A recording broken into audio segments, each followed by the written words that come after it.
365 दिवसापैकी 364 दिवस हे पत्रकारांचे असतात आणि दर्पण दिन आमच्यासारखा सामाजिक आणि राजकारणात काम करण्यासाठी करणाऱ्या व्यक्तीचा असतो. कारण तुम्ही आम्हाला बोलवता 364 दिवस तुम्ही आम्हाला बोलवत नाहीत, पण जे काय ठोकायचंय ते ठोकून काढता. एक दिवस आम्हाला बोलता येतो आणि तो आहे दर्पण दिन. आम्ही काही पत्रकारांच्या समोर किंवा पत्रकारांपेक्षा हुशार आहोत असं नाही. माझा म्हणण्याचा उद्देश एवढाच आहे की 364 दिवस तुम्ही आम्हाला आरसा दाखवता आणि 6 तारखेला बाळशास्त्रीच्या जयंतीच्या निमित्तानं दर्पण दिनाच्या दिवशी आम्ही तुम्हाला आरसा दाखवतो. याच्या पलीकडे दुसरं काही मला म्हणायचं नाही. दर्पणकार आचार्य बाळशास्त्री जांभेकर यांच्या जयंती दिवशी जगभरातले सर्व मराठी पत्रकार दर्पण दिन साजरा करतात. आज आपल्या परळीतील या दर्पण दिन कार्यक्रमाच्या प्रमुख उपस्थित आदरणीय टी.पी. मुंडे सर, आदरणीय डॉक्टर वीर लालूरकर सर, परळी नगरीच्या नवनिर्वाचित नगराध्यक्षा पद्मश्री बाजीराव धर्माधिकारी, आदरणीय ज्येष्ठ पत्रकार शंकरप्पा मोगरकर, माजी नगराध्यक्ष दीपक देशमुख, भैया धर्माधिकारी श्रीकांत पाथरकर, पोलीस निरीक्षक धनंजयजी ढोणे, मिलिंद गाडगे, पुरस्कार विजेते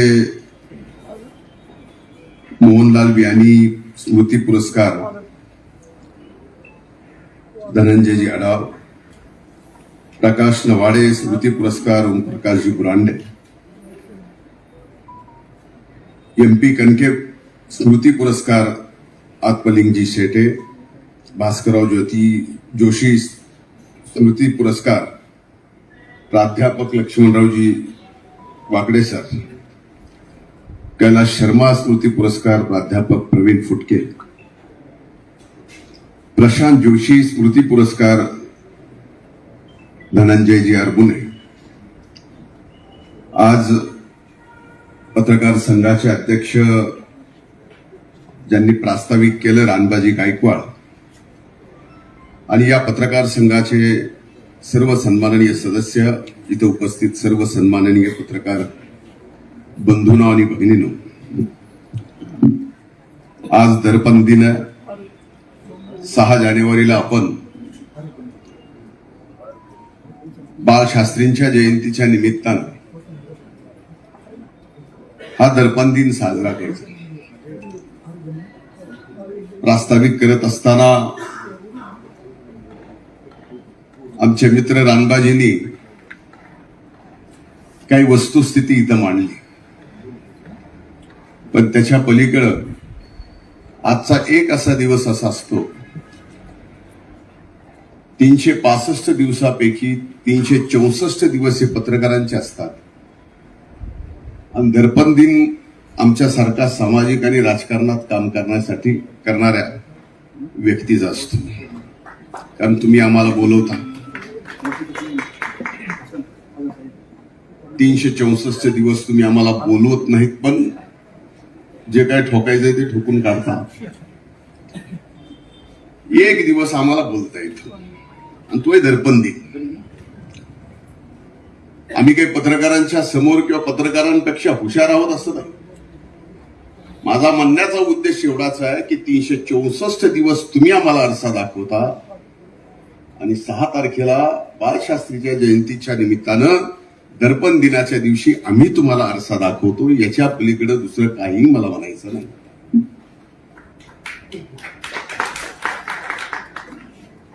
मी अनेक पत्रकार मित्रांच्या लहानाचा मोठा झालेलो आहे. दिल्लीपासून मुंबईपासून अनेक पत्रकार मित्रांच्या सोबत मी राहिलेलो आहे. एक काळ पत्रकारांचा फार वेगळा होता. आता पत्रकारांचा त्या बाबतीतला आता एक घरागणिश एक पत्रकार आहे. आता घरागणिश म्हणण्यापेक्षा मोबाईल हाय त्याच्या गणिश एक पत्रकार आहे. म्हणजे ज्याच्याकडे मोबाईल आहे तो व्यक्त होतो. म्हणजे व्यक्त होण्याची आणि कुठल्याही व्यक्तीला एखादा विषय मांडायचा, मग तो सामाजिक असेल, राजकीय असेल, विदेश नीतीवर असेल, आणखीन कुठल्या गोष्टीवर असेल, अगदी आत्ता धुरंधर पिक्चर आलाय त्याच्यावर सुद्धा व्यक्त व्हायला काय. पूर्वी वेगळं होतं, फक्त प्रिंट मीडिया होती, नंतर टेलिव्हिजन आलं, आता तो सोशल मीडिया आला.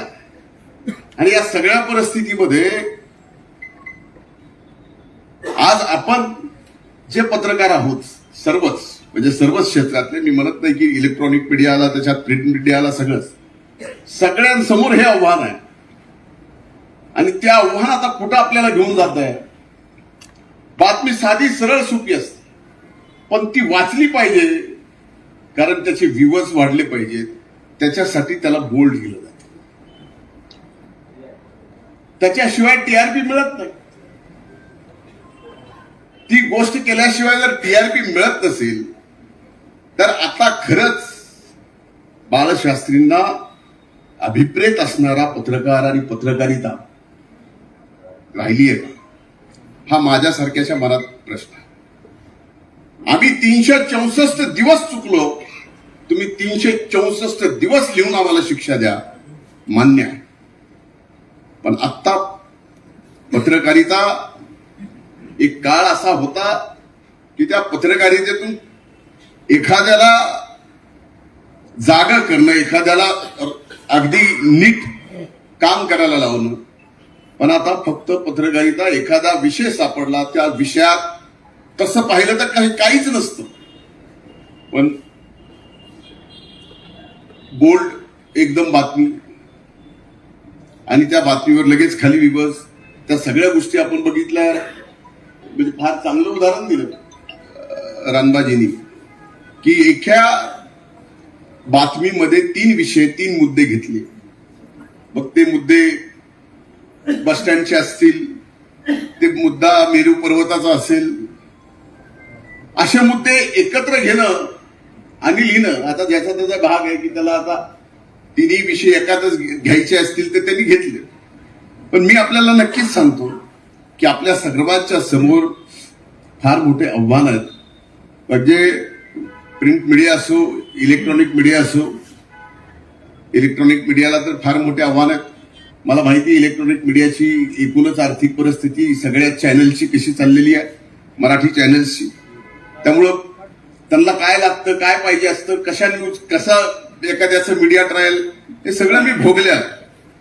म्हणजे चांगलं भोगलं पत्रकारांनी केलेलं, आणि दोष नसताना आपल्याला भोगावं पण लागले, त्याच्या बाबतीत माझा काही दुमत नाही. पण आव्हान हे आहे की घराघरामध्ये पत्रकार तयार झालेला आहे. घराघरामध्ये पत्रकार नुसता तयार न झाला, आता पॉडकास्ट चालू झाला. आता पॉडकास्ट हे तर फार पुढे आहे. युट्यूबचे अनेक न्यूज चॅनल चालू झाले. त्याला रजिस्ट्रेशन करायचं, कुणाला विचारायचं नाही, काय नाही, बातमीत काय लिहिलंय तुम्हाला मर्यादा आहे. पत्रकारिता म्हणजे एक असा विषय आहे की पत्रकारितेमध्ये 2 जणांच्या बाबतीमध्ये यांनी याला असं सांगितलं, त्याची बातमी होऊ शकते. पण यांनी याला असं सांगितल्याचं मी ऐकलं आणि त्याची बातमी मात्र होत नाही. पण आता तेही राहिलं नाही. आणि कुणी लिहिलंय, कुणाच्या बाबतीत लिहिलंय ते समजू शकतो. कुणी लिहिलंय, शेवट कुठं होईल बातमीचा, याचा मेळ लागणं कठीण आहे. त्यामुळे माझ्या दृष्टीनं आज पत्रकारितेच्या बाबतीमध्ये पहिला पत्रकारितेमध्ये विचारधारा असायची. आज त्या पत्रकारितेमध्ये विचारधारा आहे काही जणांमध्ये, नक्कीच मान्य करतो. पण बहुसंख्य जणांमध्ये विचारधारा आज राहिलेली नाही.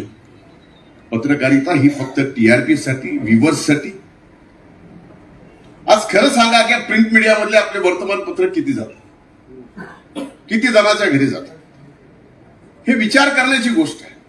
म्हणून मला आज काही जास्त बोलायचं नाही, पण आपल्या समोरची आव्हानं मी तुम्हाला सांगितली आहेत. ही आव्हानं पेलत असताना आपल्याला सुद्धा वेगवेगळ्या पद्धतीनं फार मोठं चांगलं काम करावं लागेल. कारण शेवटी आपण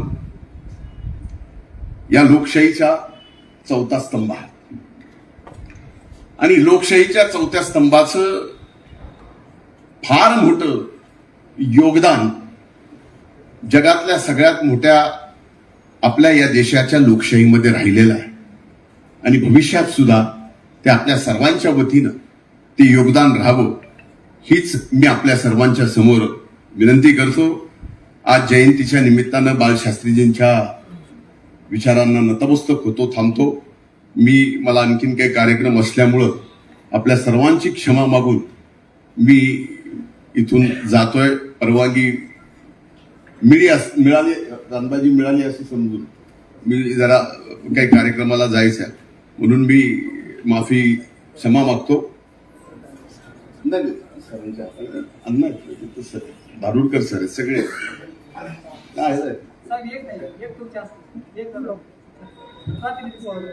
त्याची वेगळी बातमी व्हायची म्हणून कळायला लागली.